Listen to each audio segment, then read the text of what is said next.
CNN의 다큐멘터리 하나가 전 세계 온라인을 뒤흔들어 놓았습니다. 제목은 서울에 온 기적, 잃어버린 자연이 돌아온 도시였는데 방송 직후 전 세계 시청자들이 믿을 수 없다는 반응을 쏟아냈습니다. 특히 유럽과 미국 환경 전문가들은 이게 정말 서울 맞냐며 충격을 감추지 못했어요. 한국의 환경 정책을 의심하고 허점을 찾으러 갔던 독일 출신 CNN 기자가 오히려 전 세계가 배워야 할 모델이라고 극찬한 거였습니다. 도시 한복판에서 멸종위기종 수달이 새끼를 기르고 시베리아 큰고니 떼가 매년 찾아오며 전 세계 5천 마리뿐인 저어새의 20%가 서울에서 겨울을 난다는 내용이었어요. 20년 전만 해도 상상할 수 없었던 일이라며 눈물을 흘리는 서울 시민의 모습이 전 세계 화제가 됐습니다. 외국 언론이 처음으로 한국의 환경 정책을 전 세계 도시들이 따라 해야 할 성공 사례라고 공식 인정한 순간이었어요. 하지만 정작 우리는 이런 변화가 얼마나 대단한 것인지 제대로 모르고 살아왔습니다.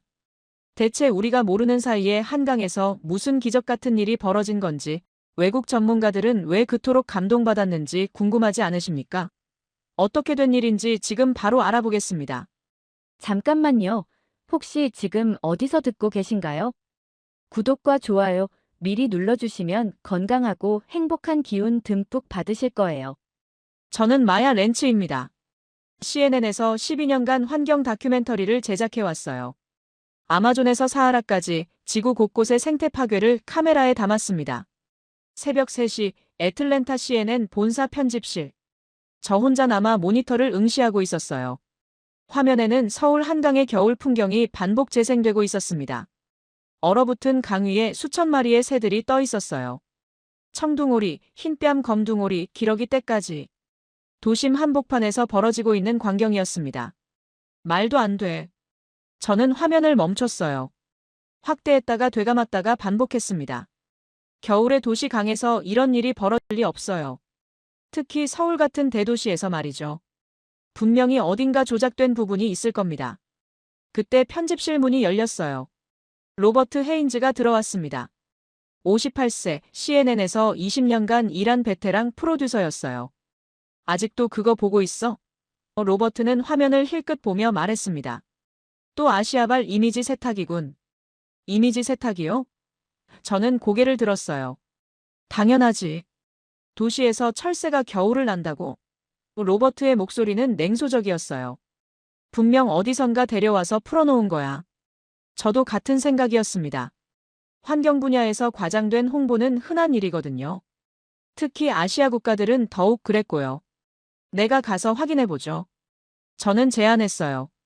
진짜인지 가짜인지 제대로 파헤쳐 볼게요. 그래. 일주일이면 충분할 거야. 로버트가 단호하게 말했어요. 숫자로 입증해. 감동적인 영상 말고 정확한 데이터로. 저는 이미 결론을 내리고 있었어요. 한국의 환경 홍보를 폭로하는 다큐멘터리를 만들 계획이었습니다. 겨울 도시에서 야생 철새가 산다는 건 불가능한 일이니까요. 비행기표를 예약하면서 저는 필요한 장비들을 점검했어요. 고해상도 카메라, 수중 촬영 장비, 수질 측정기. 그리고 가장 중요한 것은 거짓을 밝혀낼 분석 도구들이었습니다. 사실 저에게는 개인적인 경험이 있었어요. 독일 통일 이후 함부르크에서 진행된 친환경 재개발 프로젝트. 자연이 돌아왔다는 정치적 홍보였지만 실제로는 연출된 것들이었거든요. 정치인들은 성과를 자랑했지만 1년 후 모든 게 원래대로 돌아갔어요. 그때부터 저는 환경보건에 대한 희망적 보도를 믿지 않게 되었습니다. 환경은 정치적 도구가 될 뿐이야. 아버지의 말이 떠올랐어요. 산업개발 엔지니어였던 아버지는 늘 말씀하셨거든요. 개발은 희생을 동반한다. 되돌릴 수 없는 희생을. 인천공항으로 향하는 비행기 안에서 저는 한국 자료를 정리했어요. 서울 인구 1,000만 명. 세계에서 가장 밀도가 높은 도시 중 하나. 이런 곳에서 야생 철새가 겨울을 날 수 있다는 게 말이 되나요? 분명히 조작된 거예요. 며칠 안에 진실을 밝혀낼 겁니다. 하지만 저는 몰랐어요. 제가 서울에서 목격할 일들이 제 모든 믿음을 뒤바꿀 거라는 걸 말이에요. 비행기 창밖으로 한반도가 보이기 시작했어요. 하얀 눈에 덮인 땅, 그 사이로 굽이치는 강. 한강이었습니다. 저 강에서 정말 철새가 산다고? 저는 냉소적으로 생각했어요. 곧 진실이 밝혀질 거야. 그런데 그 순간 가슴 한구석에서 작은 궁금증이 꿈틀거렸어요. 정말 만약에 그게 진짜라면 어떨까? 독일에서도 언젠가 진짜 자연이 돌아올 수 있을까? 말도 안 돼. 저는 그 생각을 빠르게 떨쳐냈어요. 현실을 직시해야 해. 비행기가 서울 상공에 도착했을 때 창밖으로 보이는 건 예상대로 회색빛 콘크리트 정글이었어요. 고층 빌딩들과 복잡한 도로망. 여기서 야생 철새가 산다는 게 정말 가능할까요? 곧 진실이 밝혀질 거예요. 하지만 저는 몰랐습니다. 진짜 진실이 무엇인지를요. 1월 서울의 아침 공기는 차갑고 건조했어요. 인천공항에서 나온 저를 맞이한 건 서울시 생태보건팀의 윤서진 씨였습니다. 41세, 그녀는 차분하면서도 확신에 찬 태도를 보였어요. 과한 친절도 변명하는 모습도 없었습니다. 마야님, 처음 뵙겠습니다. 윤서진 씨가 정중하게 인사했어요. 먼저 한강 본류부터 보시죠. 고속도로를 달리면서 창밖을 바라봤어요. 예상대로 고층 빌딩과 회색빛 도로가 끝없이 이어졌습니다. 그런데 한강이 보이기 시작했을 때 저는 놀랐어요. 강이 완전히 얼어있지 않았거든요. 김이 모락모락 올라오는 수면 위에 점처럼 떠있는 새들. 저건 뭐죠? 저는 윤서진 씨에게 물었어요. 청둥오리와 흰뺨 검둥오리입니다. 윤서진 씨가 담담하게 답했어요. 겨울철 새들이에요. 저는 메모장에 적었어요. 인공 먹이 공급 가능성, 사육개체 방류 의혹. 정말 야생이에요? 저는 직설적으로 물었어요. 네, 시베리아에서 날아온 자연 개체들입니다. 윤서진 씨의 대답은 간결했어요. 차는 여의도 한강공원에 멈췄어요. 윤서진 씨는 아무 설명도 하지 않고 차에서 내렸습니다. 직접 보시죠. 강변의 선이 바람이 차갑게 뺨을 때렸어요. 하지만 강물은 흐르고 있었습니다. 영하 5도인데도 얼지 않은 물. 저는 독일의 엘베강을 떠올렸어요. 겨울이면 완전히 얼어붙어서 새 한 마리 볼 수 없었거든요. 여기는 뭔가 다르네. 망원경을 들어보니 더욱 놀라웠어요.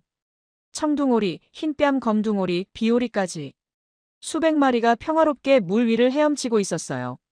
몇 마리나 되는 건가요? 저는 숫자를 세어보려 했어요. 이 구간만 약 2,000마리 정도 됩니다. 윤서진 씨가 답했어요. 한강 전체로는 5만 마리가 넘어요. 5만 마리? 저는 숨을 들이켰어요. 만약 이게 진짜라면 엄청난 규모였거든요. 그런데 새들의 행동이 이상했어요. 사람을 보고도 도망가지 않는 거예요. 마치 여기가 원래 자신들의 집인 것처럼 행동했습니다. 왜 도망가지 않죠? 저는 의아해했어요. 익숙해졌거든요. 윤서진 씨가 설명했어요. 10년 넘게 함께 살아왔으니까요. 그 순간이었어요. 하늘이 갑자기 가려졌습니다. 거대한 그림자가 물 위를 지나갔어요. 저건 뭐예요? 저는 고개를 들어 하늘을 바라봤어요. 날개를 크게 펼친 거대한 새. 흰 꼬리술이었습니다. 맹금류예요. 윤서진 씨가 조용히 말했어요. 천년기념물 제243호입니다. 흰 꼬리수리는 고층 빌딩들 사이를 유유히 날아다녔어요. 도시와 자연이 전혀 어색하지 않게 어울리는 모습이었습니다. 그리고 사냥이 시작됐어요. 흰 꼬리수리가 물 위를 선회하더니 갑자기 급강하했습니다.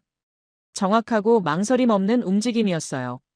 발톱으로 물고기를 낚아채는 순간 저는 말을 잃었어요. 너무나 자연스러운 사냥이었거든요. 저게 정말 자연스러운 행동인가요? 저는 첫 번째로 흔들렸어요. 네.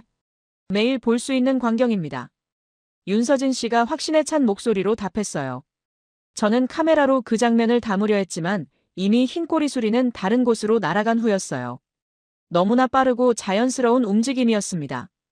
이 정도 규모면 저는 혼잣말처럼 중얼거렸어요.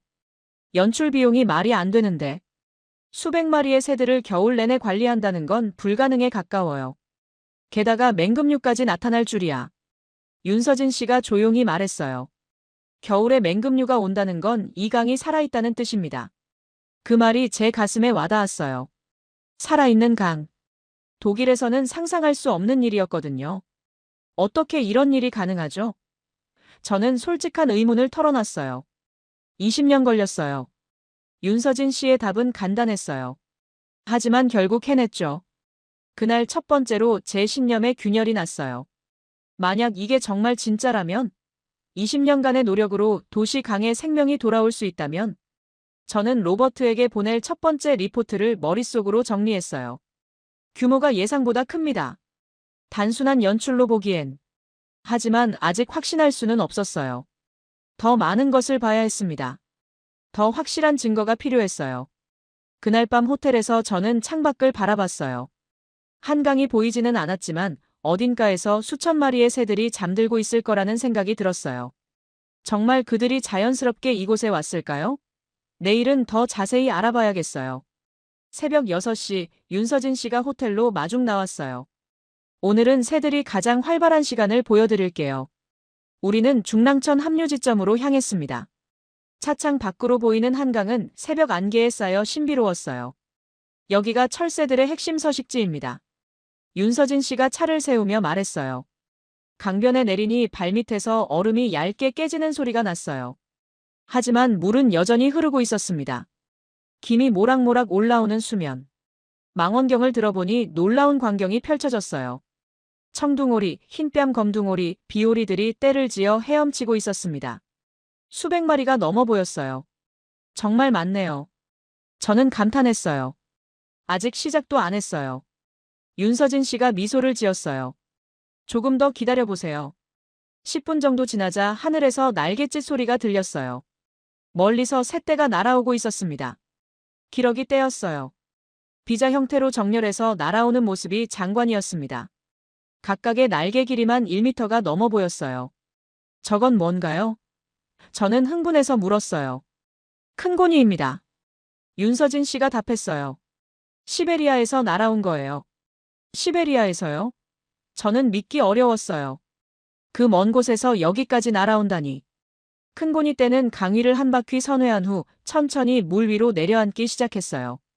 착수하는 순간마다 물보라가 일었고 그 모습이 정말 우아했습니다. 몇 마리나 되죠? 저는 숫자를 세려고 했어요. 약 50마리 정도예요. 윤서진 씨가 답했어요. 이 그룹은 매년 같은 시기에 와요. 매년 같은 시기에? 그 말은 이들이 이곳을 기억하고 있다는 뜻이었어요. 진짜 자연적인 행동이라는 증거였죠. 그런데 더 놀라운 일이 벌어졌어요. 물 위에 내려앉은 큰 고니들 사이로 다른 새들이 나타난 거예요. 저건 또 뭐예요? 저는 망원경으로 자세히 봤어요. 새하얀 몸에 검은 부리. 부리 끝이 넓적해서 독특했어요. 처어새입니다. 윤서진 씨가 조용히 말했어요. 전 세계에 5,000마리밖에 없어요. 전 세계에 5,000마리? 저는 숨을 죽였어요. 멸종위기종이 여기 있다는 거잖아요. 저어새는 물가를 천천히 걸으며 독특한 행동을 보였어요. 납작한 부리를 좌우로 휘저으며 진흙 속에서 먹이를 찾고 있었습니다. 정말 젓가락으로 저어내는 것 같은 동작이었어요. 부리로 먹이를 걸러내는 거예요. 윤서진 씨가 설명했어요. 아주 특수한 사냥법이죠. 저어새의 사냥을 지켜보니 15분 만에 3번이나 성공했어요. 작은 물고기들이 부리에 걸려 나왔습니다. 먹이가 풍부하네요. 저는 관찰 결과를 말했어요. 수질이 좋아졌거든요. 윤서진 씨가 답했어요. 물고기가 살 수 있으니까 저어새도 살 수 있어요. 그 순간 하늘에서 또 다른 그림자가 지나갔어요. 이번에는 정말 거대한 새였습니다. 흰 꼬리수리예요. 윤서진 씨가 하늘을 올려다보며 말했어요. 흰 꼬리수리는 물 위의 새들을 신경 쓰지 않고 유유히 날아갔어요. 큰 고니들도 저어새들도 도망가지 않았습니다. 서로 싸우지 않나요? 저는 신기했어요. 먹이가 다르거든요. 윤서진 씨가 설명했어요. 그래서 경쟁하지 않아요. 정말 완벽한 생태계였어요. 각자의 자리에서 각자의 역할을 하며 평화롭게 공존하고 있었어요. 저는 이런 광경을 본 적이 없었어요. 독일의 어떤 강에서도 겨울에 이런 다양한 새들을 볼 수 없었거든요. 이게 정말 자연스러운 일인가요? 저는 여전히 믿기 어려웠어요. 새들은 거짓말을 하지 않아요. 윤서진 씨가 의미 깊게 말했어요. 안전하지 않으면 오지 않죠. 그 말이 제 가슴에 와닿았어요. 새들은 거짓말을 하지 않는다. 정말 그랬어요. 만약 이곳이 안전하지 않다면 멸종위기종인 저어새가 올 리 없어요. 시베리아에서 큰 고니가 찾아올 리도 없고요. 제가 지금 보고 있는 건 연출이 아니라 진짜 자연이었어요. 20년간의 노력으로 만들어진 도시 속 생태계였습니다. 정말 대단한 일이네요. 저는 진심으로 말했어요. 아직 더 보실 게 많아요. 윤서진 씨가 답했어요. 내일은 더 놀라운 곳을 보여드릴게요. 그날 오후 저는 로버트에게 전화를 걸었어요.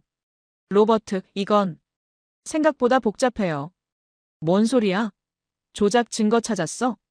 글쎄요. 규모가 너무 커요. 멸종위기종까지 있고. 멸종위기종? 전 세계에 5천 마리밖에 없는 저 어새가 여기서 사냥하고 있어요. 전화 너머로 침묵이 흘렀어요. 더 파헤쳐봐. 반드시 허점이 있을 거야.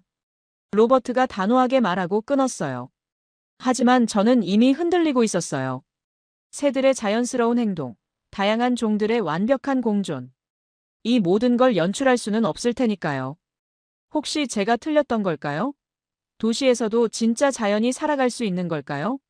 셋째 날 아침 윤서진 씨는 저를 한강 수질 검사소로 데려갔어요. 직접 데이터를 보시죠. 검사소는 생각보다 첨단 시설이었어요.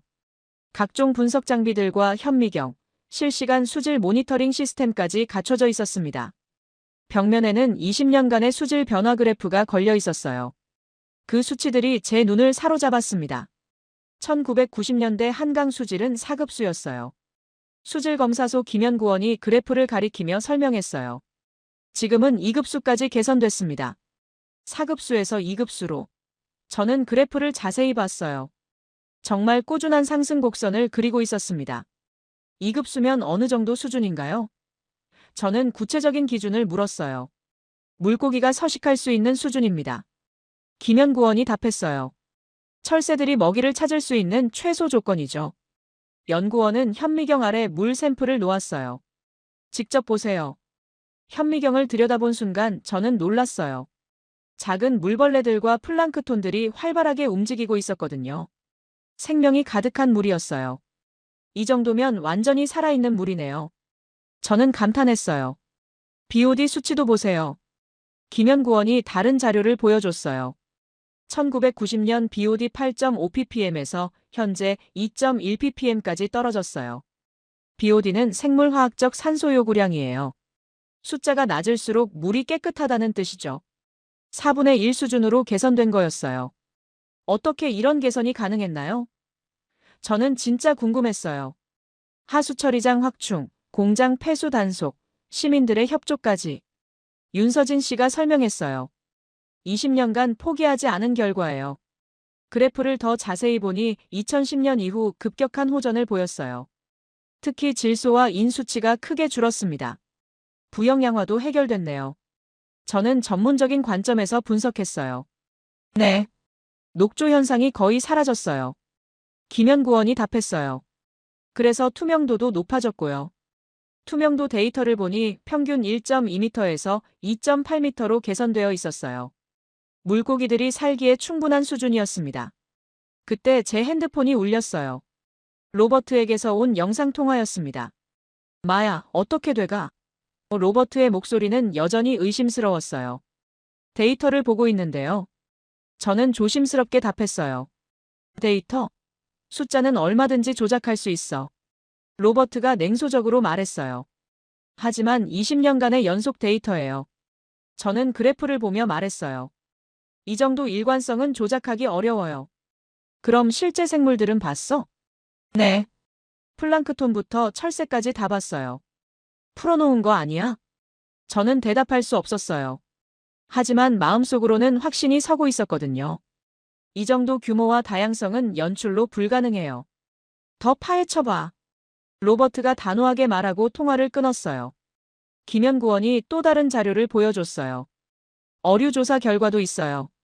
1990년대에는 잉어, 붕어 등 오염에 강한 어종만 10여 종이 있었대요. 지금은 71종이 서식하고 있다고 했습니다. 71종이요? 저는 놀랐어요. 은어, 쏘가리, 꺽지까지 돌아왔어요. 김연구원이 설명했어요. 깨끗한 물에서만 사는 어종들이죠. 은어는 특히 민감한 어종이에요. 조금만 오염되어도 살 수 없거든요.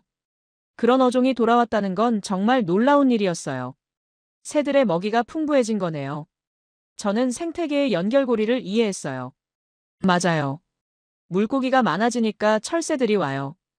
윤서진 씨가 답했어요. 그리고 철새가 오니까 맹금류도 따라와요. 완벽한 먹이사슬이었어요. 식물성 플랑크톤, 동물성 플랑크톤, 작은 물고기, 큰 물고기, 철새, 맹금류. 독일에서도 이론으로만 배웠던 완벽한 생태 피라미드가 여기서는 현실이 되어 있었어요. 이 모든 데이터가 연속으로 기록돼 있나요? 저는 확인했어요. 네. 매월 정기 조사하고 있어요. 김연구원이 두꺼운 파일을 보여줬어요. 20년간의 모든 기록이 있습니다. 저는 그 파일들을 훑어봤어요. 일관성이 있었어요. 조작의 흔적을 찾을 수 없었습니다. 이 정도면 저는 혼잣말처럼 중얼거렸어요. 제가 지금까지 봤던 환경보건 사례 중 가장 체계적이고 성공적인 사례였어요. 독일에서도 이런 극적인 개선은 보지 못했거든요. 신뢰할 수 있는 데이터네요. 저는 솔직하게 인정했어요. 윤서진 씨가 미소를 지었어요. 숫자는 거짓말을 하지 않으니까요. 정말 그랬어요. 20년간의 연속 데이터, 71종의 어류, 4급수에서 2급수로의 개선. 이 모든 숫자들이 한강의 변화를 증명하고 있었어요. 저는 더 이상 의심할 수 없었어요. 이건 진짜였어요. 도시 한복판에서 벌어진 진짜 기적이었습니다. 하지만 아직 하나 더 확인해야 할 게 있었어요. 사람과 자연이 정말 조화롭게 공존하고 있는지 말이에요. 넷째 날 새벽 5시, 우리는 밤섬으로 향했어요. 한강 한복판에 있는 작은 섬입니다. 오늘은 정말 특별한 장면을 보시게 될 거예요. 윤서진 씨의 목소리에 기대감이 실려 있었어요. 새벽 안개가 자욱한 강을 배로 건너갔어요. 물소리와 노 젓는 소리만 들릴 뿐 세상은 고요했습니다. 밤섬에 도착하니 발밑에 젖은 모래가 차갑게 느껴졌어요. 섬 전체가 갈대와 버드나무로 덮여 있었습니다. 여기서 기다리시면 돼요. 윤서진 씨가 작은 관찰대로 안내했어요. 곧 하늘이 바뀔 거예요. 하늘이 바뀐다는 게 무슨 뜻일까요? 저는 망원경을 준비하며 기다렸어요. 10분 정도 지나자 멀리서 작은 점들이 보이기 시작했어요. 점들은 점점 커지면서 새떼의 모습을 드러냈습니다. 그런데 그 규모가 상상을 초월했어요. 수백 마리의 거대한 새들이 일제히 날아오고 있었거든요. 저건 뭐예요? 저는 숨을 죽이며 물었어요. 큰 고니들이에요. 윤서진 씨가 흥분된 목소리로 답했어요. 시베리아에서 날아온 거예요. 큰 고니들은 비자 형태로 정렬해서 날아왔어요. 각각의 날개 길이가 2m는 좋게 되어 보였습니다. 하얀 날개들이 회색 새벽 하늘을 가르며 장엄한 군무를 펼쳤어요. 몇 마리나 되는 거죠? 저는 숫자를 세려고 했어요. 약 300마리 정도 될 거예요. 윤서진 씨가 답했어요. 매년 이맘때면 와요. 매년? 정해진 시기에? 그건 이들이 이곳을 정확히 기억하고 있다는 뜻이었어요. 큰 고니 떼는 밤섬 상공을 한 바퀴 선회했어요. 마치 착륙 지점을 확인하는 것 같았습니다. 그리고는 천천히 물 위로 내려앉기 시작했어요. 착수하는 순간마다 물보라가 일었어요. 그 모습이 정말 우아했습니다. 마치 발레를 보는 것 같았어요. 왜 하필 여기로 오는 거죠? 저는 궁금했어요. 세 가지 조건이 맞아요. 윤서진 씨가 설명했어요. 얼지 않는 물, 방해받지 않는 섬, 그리고 안전한 환경. 얼지 않는 물. 정말 중요한 조건이었어요. 시베리아가 얼어붙으면 큰 고니들은 남쪽으로 이동해야 하거든요. 한강이 겨울에도 얼지 않나요? 저는 물었어요. 완전히 얼지는 않아요. 윤서진 씨가 답했어요. 지하수가 올라오고 물이 계속 흘러서요. 그럼 여기가 큰 고니들에게는 완벽한 겨울 피난처인 셈이었어요. 시베리아에서 수천 킬로미터를 날아와 찾는 안전한 보금자리. 물 위에 내려앉은 큰 고니들의 행동을 관찰했어요. 긴 목을 물속에 넣어 수초를 뜯어먹기도 하고 유유히 헤엄치기도 했어요. 때로는 날개를 펼쳐 몸을 말리기도 했습니다. 완전히 편안해 보이네요. 저는 감탄했어요. 여기가 집이니까요. 윤서진 씨가 의미 깊게 말했어요. 매년 찾아오는 그들만의 집. 그때 하늘에서 또 다른 새떼가 나타났어요. 이번에는 기러기 떼였습니다.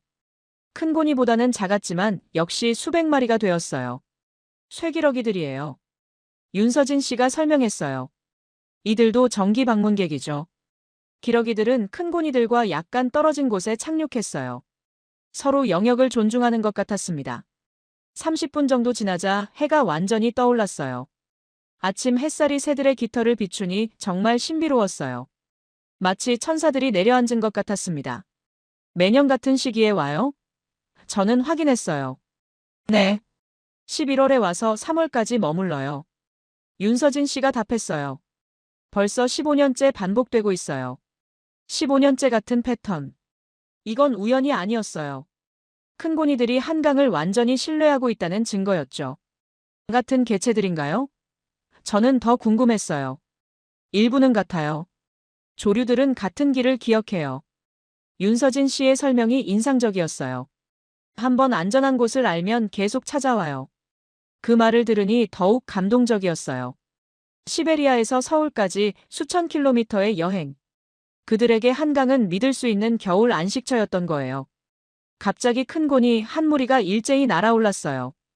아마 다른 곳으로 이동하는 것 같았어요. 수십 마리의 거대한 새들이 동시에 날아오르는 장면은 정말 장관이었습니다. 날개짓 소리가 공기를 가르며 멀리까지 퍼져나갔어요. 그들은 다시 비자 형태를 이루며 한강 상류 쪽으로 날아갔습니다. 저런 걸 매년 볼 수 있다는 거죠? 저는 믿기 어려웠어요. 네. 서울 시민들에게는 일상이에요. 윤서진 씨가 웃으며 말했어요. 겨울마다 찾아오는 손님들이죠. 그 순간 저는 깨달았어요. 이건 단순한 환경 복원이 아니었어요. 국제적인 철새들의 서식지가 된 거였어요. 시베리아와 서울을 연결하는 자연의 다리. 한강이 그런 역할을 하고 있는 거였죠. 정말 기적이에요. 저는 진심으로 말했어요. 기적이 아니라 선택이에요. 윤서진 씨가 의미 깊게 답했어요. 새들이 여기를 선택한 거죠. 새들이 선택했다. 정말 강력한 말이었어요. 누가 억지로 데려온 게 아니라 그들 스스로가 한강을 선택한 거였어요. 그것만큼 확실한 증명이 또 있을까요? 다섯째 날 윤서진 씨는 저를 한강 지류들로 안내했어요. 한강 본류만 봐서는 진짜 모습을 알 수 없어요. 첫 번째로 간 곳은 중랑천이었습니다. 한강으로 흘러드는 지류 중 하나죠. 여기도 철새가 와요? 저는 의외라는 표정을 지었어요. 네. 오히려 더 많이 와요. 윤서진 씨가 답했어요. 물이 얕아서 먹이 찾기가 쉽거든요. 정말 그랬어요. 중랑천 하류에는 청둥오리, 흰뺨 검둥오리, 댕기 흰죽지까지 본류보다 더 다양한 종들이 모여 있었어요. 수심이 얕으니까 새들이 더 좋아하네요. 저는 관찰 결과를 말했어요. 맞아요. 그래서 지류들이 더 중요해요. 윤서진 씨가 설명했어요. 다른 도시들은 본류만 관리하는데 우리는 지류까지 다 살렸어요. 지류까지 다 살렸다는 말이 인상적이었어요. 보통은 핵심 구간만 관리하기 마련인데 서울은 달랐던 거죠. 두 번째로 간 곳은 탄천이었어요. 한강 남쪽으로 흘러드는 또 다른 지류였습니다. 여기서는 더 놀라운 광경을 봤어요. 천연기념물 황조롱이가 나타난 거예요. 저건 정말 황조롱이인가요? 저는 망원경으로 자세히 봤어요. 네. 천연기념물 제323호예요. 윤서진 씨가 확신에 찬 목소리로 답했어요. 황조롱이는 탄천상공을 맴돌며 사냥감을 찾고 있었어요. 갑자기 급강하에서 무언가를 잡아챘습니다. 아마 작은 설치류였을 거예요. 도시에서 맹금류가 사냥을 한다니. 저는 믿기 어려웠어요. 먹이사슬이 완성됐다는 뜻이에요. 윤서진 씨가 설명했어요. 풀, 곤충, 작은 동물, 맹금류까지. 완전한 생태 피라미드였어요. 독일에서는 도시 근교에서나 볼 수 있는 것들이 서울 한복판에 있었어요. 그때 윤서진 씨가 특별한 자료를 보여줬어요. 국제적으로도 주목받고 있어요. UN 해비타트에서 발표한 보고서였습니다. 도시 생태 복원 성공 사례라는 제목이었어요. 서울이 1위예요? 저는 놀랐어요. 네. 2023년 기준으로 세계 1위입니다. 윤서진 씨가 자랑스럽게 말했어요. 보고서를 자세히 읽어보니 정말 대단했어요. 인구 1000만 이상 대도시 중 철새 서식지 복원 성공 사례에서 서울이 유일했던 거예요. 다른 도시들은 어떤가요? 저는 비교가 궁금했어요. 뉴욕 센트럴파크, 런던 하이드파크 정도. 윤서진 씨가 답했어요. 하지만 그건 공원이고 우리는 강 전체예요. 강 전체. 정말 차원이 다른 접근이었어요. 점이 아니라 선으로, 부분이 아니라 전체로 접근한 거였죠. 총 길이가 얼마나 되나요? 저는 규모를 확인했어요. 한강 본류 41.5km, 주요 지류까지 합치면 200km가 넘어요. 윤서진 씨의 답에 저는 할 말을 잃었어요. 200km 길이의 도시 하천을 생태 공간으로 만들었다는 거잖아요. 이건 정말 전 세계적으로 유례없는 일이었어요. 외국에서도 벤치마킹하러 와요? 저는 물었어요. 네. 작년에만 20개국 도시 관리자들이 왔어요. 윤서진 씨가 답했어요. 특히 유럽 도시들이 관심이 많아요. 유럽 도시들이 한국을 벤치마킹한다니. 독일 출신인 저에게는 더욱 충격적이었어요. 어떤 부분을 가장 궁금해하나요? 저는 구체적으로 물었어요. 통합관리 시스템이요. 윤서진 씨가 설명했어요. 수질, 서식지, 시민 접근성을 동시에 고려하는 방법론. 정말 인상적이었어요. 환경 보전과 시민 이용을 대립적으로 보는 게 일반적인데 서울은 통합적으로 접근했던 거예요. 시민들이 불편해하지 않나요? 저는 현실적인 문제를 물었어요. 오히려 더 좋아해요. 윤서진 씨가 웃으며 답했어요. 자연과 함께 사는 거니까요. 그 순간 탄천상공에서 또 다른 새떼가 나타났어요. 이번에는 백로떼였습니다. 우아한 흰색 목을 길게 뽑고 느릿느릿 날아왔어요. 백로들은 언제부터 왔나요? 저는 궁금했어요. 2015년부터 본격적으로 정착했어요. 윤서진 씨가 답했어요. 수질이 좋아지면서 물고기가 늘었거든요. 백로들은 탄천 얕은 곳에 착륙해서 사냥을 시작했어요. 긴 부리로 물속을 찌르며 능숙하게 물고기를 잡았습니다. 성공률이 높네요. 저는 관찰했어요. 먹이가 풍부하니까요. 윤서진 씨가 답했어요. 그래서 계속 찾아와요. 저는 그제서야 완전히 이해했어요. 한강의 성공은 우연이 아니었어요. 과학적 계획과 20년간의 끈질긴 노력 결과였던 거죠. 정말 세계적인 모델이 됐네요. 저는 인정했어요. 아직 갈 길이 멀어요. 윤서진 씨가 겸손하게 말했어요. 하지만 방향은 맞는 것 같아요. 방향이 맞다. 정말 적절한 표현이었어요. 서울은 올바른 방향으로 나아가고 있었고 그 결과가 지금의 한강이었던 거죠. 그날 저녁 저는 로버트에게 마지막 전화를 걸었어요. 로버트, 이건 진짜예요. 뭐라고? 유엔에서도 인정한 세계 1위 사례예요. 200km 구간을 통째로 복원했어요. 긴 침묵이 흘렸습니다. 그럼 다큐 만들자. 로버트의 목소리가 바뀌었어요. 한국의 성공 사례로. 드디어 로버트도 인정했어요. 제 확신이 맞았던 거죠. 여섯째 날 아침 윤서진 씨는 저를 여의도 한강공원으로 데려갔어요. 이번에는 조금 다른 걸 보여드릴게요. 여의도 한강공원은 제가 상상했던 것과 달랐어요. 국회의사당과 고층 빌딩들에 둘러싸인 도심 한복판인데 동시에 넓은 초원과 습지가 조성되어 있었거든요. 여기가 생태공원이에요? 저는 의외라는 표정을 지었어요. 네. 정치 중심지 바로 옆이에요. 윤서진 씨가 말했어요. 권력과 자연이 공존하는 곳이죠. 아침 8시였는데도 사람들이 많이 나와 있었어요. 조깅하는 직장인들, 산책하는 어르신들, 운동하는 시민들. 일상적인 도시 풍경이었습니다. 그런데 신기한 건 그 사람들 사이에서 새들이 자연스럽게 어울려 있다는 거였어요. 백로들이 잔디밭에서 먹이를 찾고 있었고 오리들이 연못에서 헤엄치고 있었어요. 저 새들 무서워하지 않나요? 저는 신기했어요. 이제는 익숙해요. 윤서진 씨가 답했어요. 15년 넘게 함께 살아왔거든요. 정말 그런 것 같았어요. 조깅하는 사람이 지나가도 백로는 도망가지 않았어요. 그냥 잠깐 고개를 들어보고는 다시 먹이 찾기에 집중했습니다. 벤치에 앉아있는 할아버지 한 분을 봤어요. 70세 정도로 보이는 분이 스케치북을 펼치고 새들을 그리고 계셨어요. 실례지만 인터뷰 좀 해도 될까요? 저는 조심스럽게 다가가서 말했어요. 아, 네. 괜찮아요. 할아버지가 웃으시며 답하셨어요. 강태문이라고 해요. 할아버지가 자기소개를 하셨어요. 은퇴하고 나서 이곳에 자주 와요. 강태문 할아버지의 스케치북을 보니 정말 잘 그리셨더라고요. 백로의 우아한 목선과 다리의 섬세한 근육까지 세밀하게 표현되어 있었어요. 새들이 도망가지 않나요? 저는 궁금했어요. 이제는 그냥 당연한 일이죠. 강태문 할아버지가 자연스럽게 답하셨어요. 서로 방해하지 않으니까요. 서로 방해하지 않는다. 정말 인상적인 표현이었어요. 예전에도 이랬나요? 저는 더 궁금했어요. 아니에요. 강태문 할아버지가 고개를 저으셨어요. 20년 전만 해도 여기는 그냥 콘크리트였어요. 20년 전의 모습을 직접 보신 분이었군요. 그럼 이 변화를 다 보셨네요.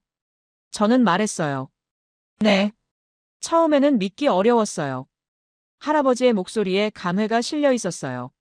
새들이 하나둘 나타나기 시작할 때요.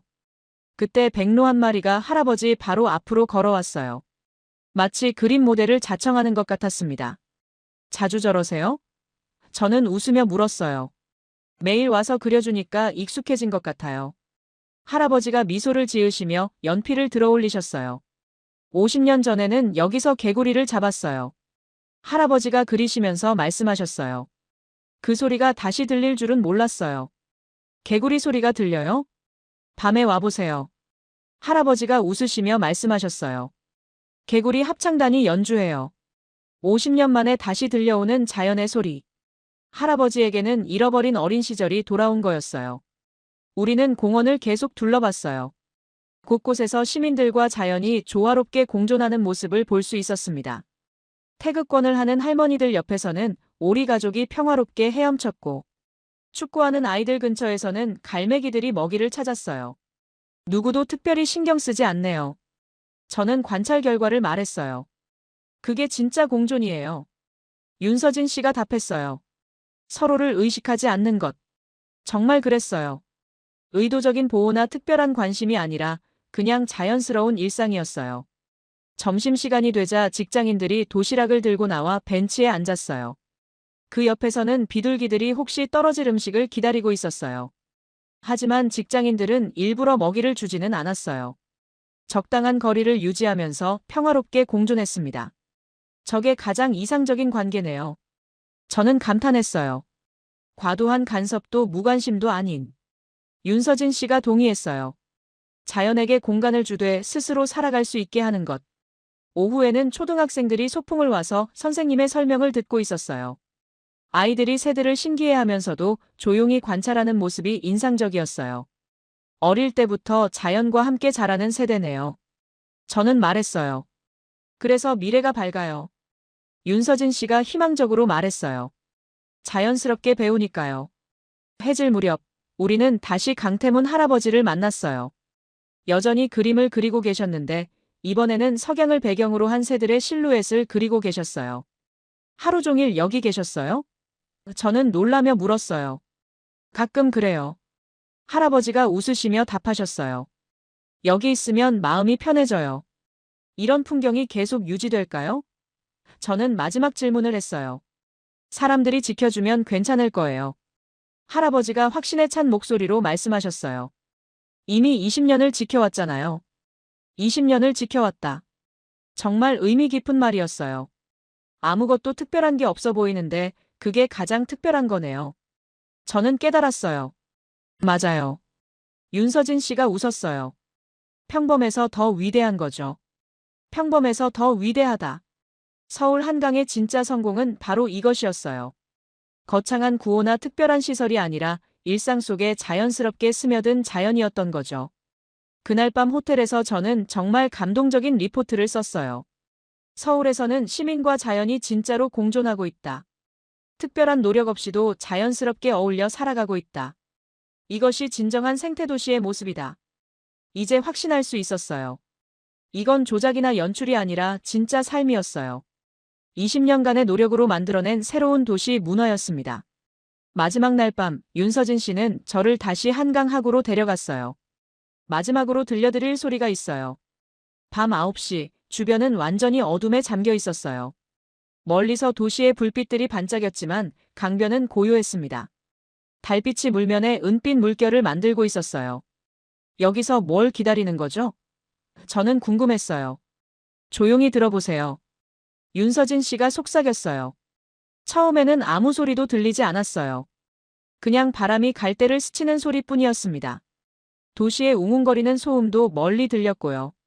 그런데 잠시 후 작은 소리가 들려오기 시작했어요. 개굴개굴. 멀리서 개구리 소리가 들렸어요. 맹꽁이에요. 윤서진 씨가 조용히 말했어요. 50년 만에 돌아온 소리예요. 50년 만에? 저는 귀를 기울였어요. 정말 그랬어요. 하나둘씩 개구리들이 울기 시작하더니 곧 합창이 되었어요. 다양한 종류의 개구리 소리가 어우러져 자연의 교향곡을 만들어냈습니다. 그 순간 저는 눈물이 날 것 같았어요. 어릴 적 독일 할아버지 농장에서 들었던 바로 그 소리였거든요. 20년 만에 다시 듣는 개구리 합창이었어요. 정말 돌아왔네요. 저는 작은 목소리로 말했어요. 자연은 포기하지 않아요. 윤서진 씨가 의미 깊게 말했어요. 기회만 주면 반드시 돌아와요. 개구리 소리 사이로 부엉이 울음도 들려왔어요. 그리고 멀리서는 물새들이 날개를 퍼덕이는 소리도 났습니다. 밤의 생태계가 완전히 살아 움직이고 있었어요. 이게 진짜 성공이네요. 저는 깨달았어요. 다시 들려오는 자연의 소리. 그때 물가에서 작은 파문이 일었어요. 무언가가 물 위로 떠오르는 소리였습니다. 달빛 아래 수달이 조용히 수영하고 있었어요. 밤에 활동하는 수달의 모습을 보는 건 정말 드문 일이었어요. 물 위를 유유히 헤엄치며 사냥하는 모습이 환상적이었습니다. 완벽해요. 저는 감탄했어요. 정말 완벽한 생태계예요. 20년 걸렸어요. 윤서진 씨가 다시 한번 강조했어요. 하지만 결국 해냈어요. 저는 지난 일주일을 돌이켜봤어요. 수달 가족, 황조롱이, 흰꼬리 수리, 큰고니, 저어새. 그리고 그들과 평화롭게 공존하는 시민들. 모든 게 진짜였어요. 조작도 연출도 아닌 진짜 기적이었어요. 윤서진 씨. 저는 마음속 깊은 감정을 털어놨어요. 저는 틀렸어요. 뭐가요? 자연은 한 번 떠나면 돌아오지 않는다고 생각했어요. 저는 솔직하게 말했어요. 하지만 여기서 반대의 증거를 봤어요. 자연은 관대해요. 윤서진 씨가 따뜻하게 말했어요. 우리가 조금만 배려하면 다시 돌아와요. 그때 저어새 한 마리가 달빛 아래 갯벌에 나타났어요. 조용히 부리를 좌우로 흔들며 먹이를 찾고 있었어요. 그 모습이 너무나 평화로웠어요. 그냥 살아가고 있네요. 저는 중얼거렸어요.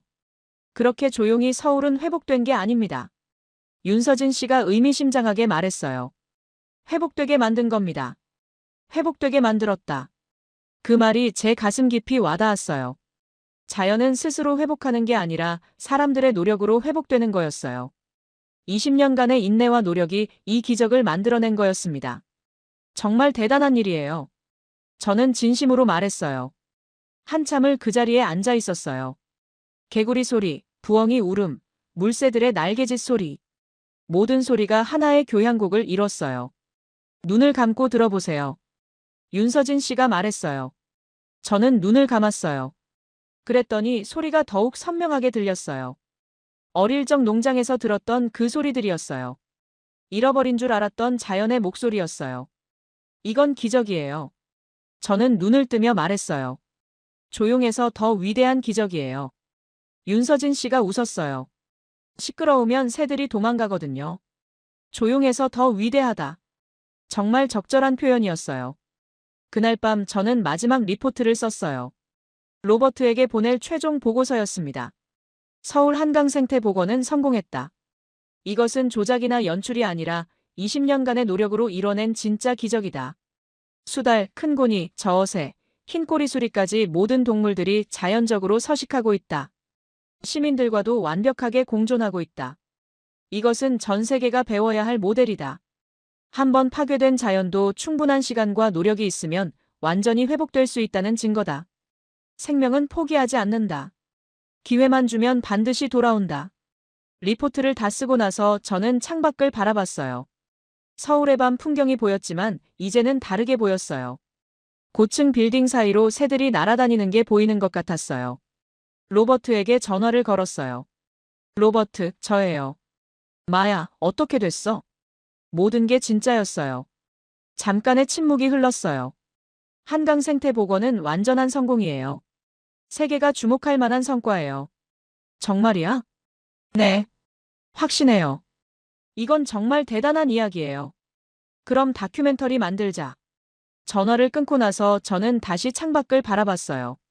내일이면 독일로 돌아가야 해요. 하지만 제 마음속에는 서울의 자연이 영원히 남을 거예요.